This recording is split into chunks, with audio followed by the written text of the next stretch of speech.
Well, thank you so much, Mr. Chair. Thank you for holding this hearing today. And Secretary Vilsack, it's always wonderful to see you, and I appreciate your spending time with our committee and talking to us about the budget for the next year. I have a couple of questions I'll submit for the record. I have some things I often talk to you about the organic rules and about climate change. But I really wanted to spend my time talking about one thing that is a relatively new issue in my state, but really a devastating issue. And that is the challenge that our farmers are finding in having their land contaminated by PFAS. I know I've communicated with the department about this a little bit, and it may be an issue that some of my colleagues haven't thought about much, but treat this as a cautionary tale, because I think that Maine has done a lot of investigation into this. Our farmers are very actively engaged in trying to understand the impact this has on their farms. But because much of the contaminated land is due to the spreading of sewage sludge on the land, much of it back in the 70s and 80s, it's likely to be appearing in states all over the country. And as I say, it's just devastating. I've participated in some roundtables with farmers in our state who already know they have contaminated land. I've met extensively with our Commissioner of Agriculture and our head of the environment. And I'm really proud of my state for investing in the funds to help farmers test their land and to do everything they can to support these farmers. But when you listen to a young family, and I know we're all anxious to have more young farmers, and we've been really proud in our state at how many young people have gotten engaged in farming. Many of them are certified organic, so they're particularly cautious about that land. But once they find out that they've gotten that diagnosis of PFAS contamination, it's a dead stop. You know, all of a sudden, the products that you've been cultivating in the greenhouse, the things you're about to plant in the land this spring, you just have nowhere to turn. Your land is contaminated, and very likely you have produce that will be unsaleable. Perhaps you have a dairy herd which has been eating contaminated feed. Perhaps you don't have contaminated land, but you brought hay from somebody else who had contaminated land and didn't know about it. And we just really seen the tip of the iceberg. But like I said, it's heartbreaking to talk to the farmers. Many of them are concerned about their own health.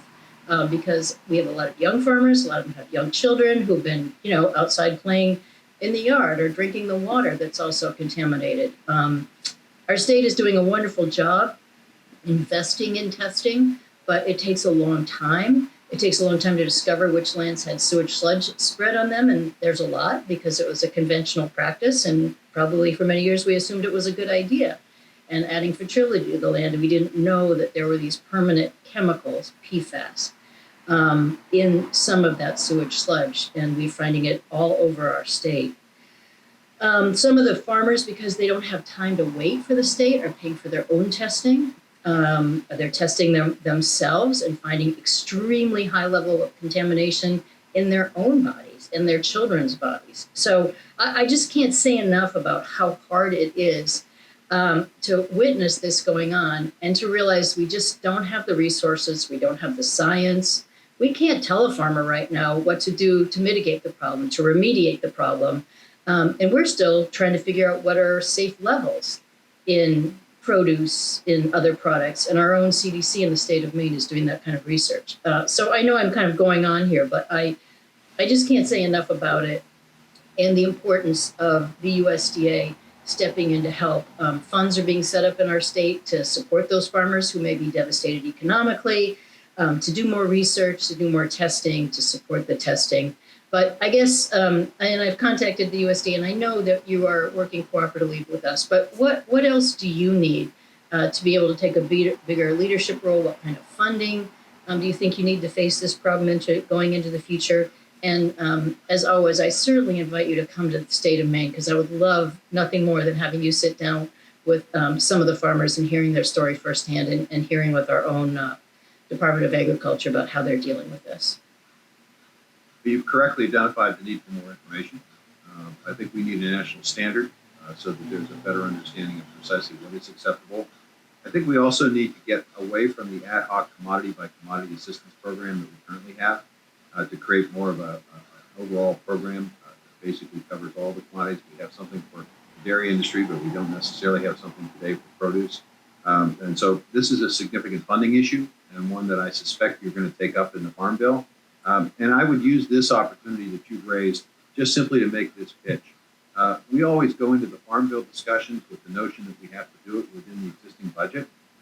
I think that's a mistake, and I think there needs to be some real thought about this, and we need to maybe suggest that on at least this occasion, there may be a need for additional resources in that Farm Bill to address these kinds of emerging issues that you just identified. Well, thank you for that, and I wholeheartedly support you in that endeavor. And we'll look forward to working with the department about all of the things that you needed, the criteria, the support, and really the change in the way that we look at supporting farmers.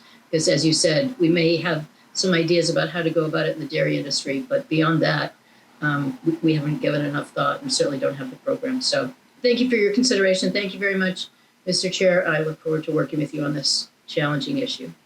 Thank you, Ms. Pingree, and thank you, Mr. Secretary.